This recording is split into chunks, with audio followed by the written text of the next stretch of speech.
M Mehboob Kozhikode CPM ജില്ലാ സെക്രട്ടറിയായി. ജില്ലാ സെക്രട്ടേറിയറ്റ് മുന്നോട്ട് വെച്ച പേര് ജില്ലാ കമ്മിറ്റി അംഗീകരിക്കുകയായിരുന്നു. നിലവിൽ ജില്ലാ സെക്രട്ടേറിയറ്റ് അംഗവും കൺസ്യൂമർ ഫെഡ് ചെയർമാനുമാണ്.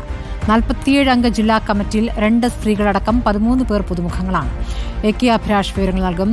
അഭിലാഷ്, ഇപ്പോൾ റിയാസ് പക്ഷത്തിന് അവിടെ ആധിപത്യം ലഭിച്ചിരിക്കുന്നു എന്ന രീതിയിലുള്ള റിപ്പോർട്ടുകളായിരുന്നു. എങ്ങനെ കാണണം പുതിയ കമ്മിറ്റിയെ?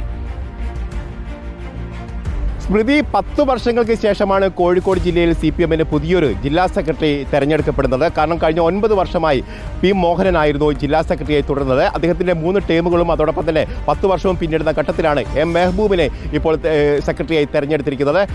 കൺസ്യൂമർ ഫെഡിൻ്റെ ചെയർമാൻ കൂടിയാണ് മെഹബൂബ്. അതോടൊപ്പം തന്നെ ജില്ലയിലെ പ്രമുഖനായ ന്യൂനപക്ഷ മുഖം കൂടിയാണ് മെഹബൂബ് എന്നുള്ളതും പ്രധാനപ്പെട്ട കാര്യമാണ്.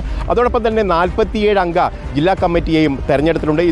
ഇതിൽ പ്രധാനമായും 6 സ്ത്രീ പ്രാതിനിധ്യമുണ്ട്. അതോടൊപ്പം തന്നെ 40 വയസ്സ് പിന്നിടാത്ത 6 പേരെ കൂടി ഉൾപ്പെടുത്തി എന്നുള്ളതാണ് ഏറ്റവും പ്രധാനപ്പെട്ട കാര്യം.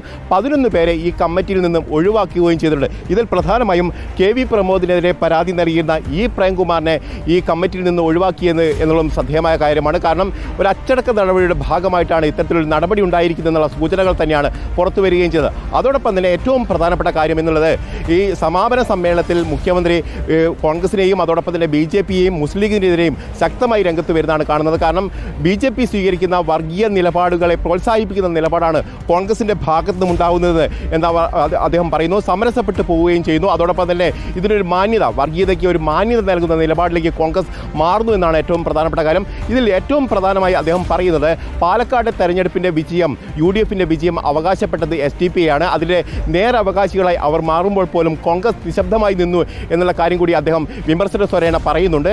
മറ്റൊരു പ്രധാനപ്പെട്ട കാര്യം എന്നുള്ളത് മുസ്ലിം ലീഗിൻ്റെ നിലപാടുകളും നയങ്ങളും ഒക്കെ തീരുമാനിക്കുന്നത് SDPയും ജമാഅത്തെ ഇസ്ലാമിയുമാണ് എന്നുള്ള കാര്യം കൂടി പറയുന്നു. 4 വോട്ടിന് വേണ്ടി എന്ത് നിലപാട് സ്വീകരിക്കാനും കോൺഗ്രസും മുസ്ലിം ലീഗും മാറുന്നു എന്നുള്ള കാര്യം കൂടിയാണ് അവർ പറയുന്നത്. ഏതായാലും ഇത് രാജ്യത്തെ അപകടകരമായ നിലയിലേക്കാണ് കൊണ്ടുപോകുന്നത് എന്നുള്ള വളരെ ശക്തമായ വിമർശനം കൂടി മുഖ്യമന്ത്രിയുടെ ഭാഗത്തുനിന്നും ഉണ്ടാവുകയും ചെയ്തു. സ്മൃതി.